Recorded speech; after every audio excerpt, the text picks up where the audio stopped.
Mantoux কত খেতে দিয়ে গেছে দেখো দিনি, এত খাওয়া যায়? আচ্ছা থাক, দিয়েছে যখন খাই। ও বাবা, আমার একটা শশাও দিয়েছে। যাকে দিয়েছে ভালোর জন্য খাবো। এই বাবু সোনা, বাবু সোনা, আরে এতগুলো দিয়ে মান্টু ফ্রিজে ওই যা গেল মিষ্টি আর খাওয়ার জল আনতে, এখনো সে এলো না। ঠান্ডা জল আনতে গিয়ে দেরি হয়ে গেল। এই বাবু সোনা, তুই একটা থালার বাটি নিয়ে আয়, এত খাওয়া যায় না, তোর একটু তুলে দিই। যা বাবা যা যা। ও কাকিমা ডাকছো নাকি? হ্যাঁ হ্যাঁ, বাটি আর থালা আনতে গেছিস তো গেছিস। হ্যাঁ দাও এই যে।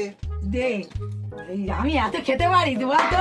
এনে, এই এনে একটা লুচি নিয়ে, আর এনে এটা তুই খা। আমি এত খাওয়া যায় বল, আমি এইগুলো আমি খেয়ে নেবো। ঠিক আছে? মাত্র এইটুকুনি ঘুগনি আর একটা লুচি? হ্যাঁ আমার বেশি হয়েছে, অত খাওয়া যায়। এটা আমি খাচ্ছি, আমি সব খেয়ে নেবো। সব খেয়ে নেবে? তুই ওগুলো নিয়ে গিয়ে ওখানে বসে খা যা। আর আমার আমার এইটুকুনি? হ্যাঁ আমি আর খেতে পারি না, অতটা বেশি হবে বলে দিয়ে দিচ্ছি। যা দাবাই গিয়ে খা। আমি আমার খাওয়ার সময় কেউ থাকলে আমার খাওয়া হয়। ঘুগনিটা কি সুন্দর হয়েছে, খুব ভালো হয়েছে। কি গো কাকিমা, তোমার সব খাওয়া হয়ে গেল? আমি ঘরে থেকে এইটুকু সময় আসতে না আসতে। এর মান্টু, হ্যাঁ এ দেখ ঘুগনিটা তুই কি ভালো বানিয়েছি, মাইরি কি বলবো, শুধু শশাটা খেতে বাকি আছে। আরে এই লুচি, ওই এক থালা লুচি দিয়েছিলি, আমার বেশি হয়েছে। তো ভাইয়ের একটা লুচি, এক চামচ ঘুগনি দিয়েছি তো। ও, ওইটুকু তোমার বেশি হয়েছে? হ্যাঁ, না না, এটাও আমি ছেড়ে খেয়ে নিচ্ছি। একটু খাবি? না না, হ্যাঁ? তুমি খাও, তুমি আমি শশাটা পুরোটা খাই। হ্যাঁ খাও, তোমার জন্য মিষ্টি জলও আছে।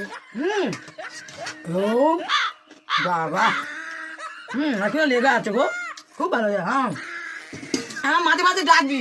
ঠিক আছে। হ্যাঁ, পুরো খেয়েছে। এই দেখ, এক গামলা ঘুগনি, এক থালা লুচি সব খেয়েছি, শুধু এইটা বাকি আছে, শশাটা। ওটাও খেয়ে নাও। আচ্ছা খাচ্ছি তো।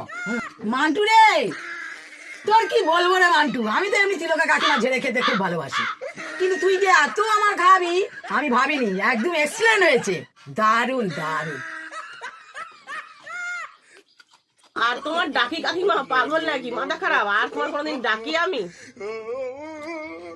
এই ঘরটাই না কোনোদিন ফাঁকা করে খেয়ে দিয়ে চলে যাও বাবা, আর তোমার আমি ডাকছি না। আরে দুস, ইয়ে তো সামান্য একটু ঘুগনি খেয়েছি, এক গামলা মধ্যে। আমি কত খেতে পারি তুই জানিস? আমি অনেক খেতে পারি। আমি হলাম তিলকা কাকিমা, ঝেড়ে খেতে কারোর ভুলি না।